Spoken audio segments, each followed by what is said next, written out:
UP के CM Yogi Adityanath ने दलितों में पैठ बनाने के लिए एक नया दांव चल दिया है। आज मकर संक्रांति के मौके पर यूपी के मुख्यमंत्री योगी आदित्यनाथ ने गोरखपुर में दलित परिवार के साथ भोजन किया। सीएम योगी ने इस दौरान प्रदेश और देशवासियों के साथ साथ पार्टी के कार्यकर्ताओं को मकर संक्रांति की शुभकामनाएं भी दी। इसके बाद अमृतलाल के परिवार ने मुख्यमंत्री योगी आदित्यनाथ को बाबा साहेब अम्बेडकर और भगवान बुद्ध के चित्र के रूप में स्मृति चिन्ह दिया। 40 साल पुराने भाजपा कार्यकर्ता अमृतलाल के घर योगी आदित्यनाथ की जमीन पर बैठकर खाते हुए तस्वीर ऐसे वक्त पर आई है जब राज्य में विधानसभा चुनाव है और योगी सरकार दलितों पर ध्यान न देने के कारण निशाने पर है। पार्टी से कई पिछड़े नेताओं ने नाता तोड़ लिया है।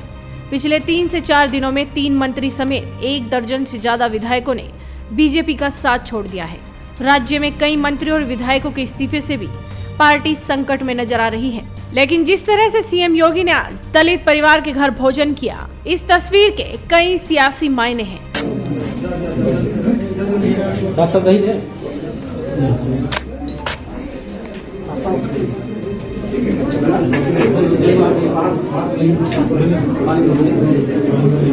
आपको बता दें कि अमृतलाल पिछले 30 साल से गोरखनाथ मंदिर से भी जुड़े हुए हैं।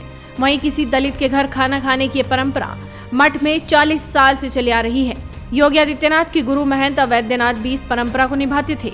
दलित परिवार के साथ भोजन के बाद सीएम योगी ने पत्रकारों से बातचीत की और कहा कि मैं मकर संक्रांति के अवसर पर अपने इस अनुसूचित जाति के कार्यकर्ता अमृतलाल भारती और उनके परिजनों को धन्यवाद देता हूँ, जिन्होंने मुझे खिचड़ी सहभोज पर अपने घर में आमंत्रित किया। वे यहाँ सामाजिक मुद्दों पर काम करते रहे हैं। आज उन्होंने खिचड़ी सहभोज के कार्यक्रम के माध्यम से सामाजिक समता का और पीएम मोदी के सबका साथ सबका विकास मंत्र को अंगीकार करते हुए विकास, सुशासन और राष्ट्रवाद के अभियान को आगे बढ़ाने के लिए समता भोज किया। बाबा साहब के उस संदेश को जन जन तक पहुंचाने के अभियान के तहत ये कार्यक्रम हुआ है। हालांकि ये पहली बार नहीं है जब योगी आदित्यनाथ ने किसी दलित के घर खाना खाया हो, लेकिन चुनाव से ठीक पहले इस आयोजन के सियासी मायने हैं। बीजेपी प्रतीकों की राजनीति का महत्व जानती है और इनके जरिए अपने पक्ष में माहौल बनाने में माहिर भी मानी जाती है। कहा जा रहा है कि बीजेपी ने चुनाव से ठीक पहले दलित वोटर्स को लुभाने के लिए इस कार्यक्रम का आयोजन किया है। बीजेपी के इस दांव को समाजवादी पार्टी की ओर से ओबीसी वोट में की गई सेंधमारी की काट के तौर पर भी देखा जा रहा है। फिलहाल देखना यह होगा कि बीजेपी का यह दांव चुनाव पर कितना असर डालेगा। तो आप भी इस वीडियो को शेयर कीजिए और जुड़े रहिए हेडलाइंस इंडिया के साथ।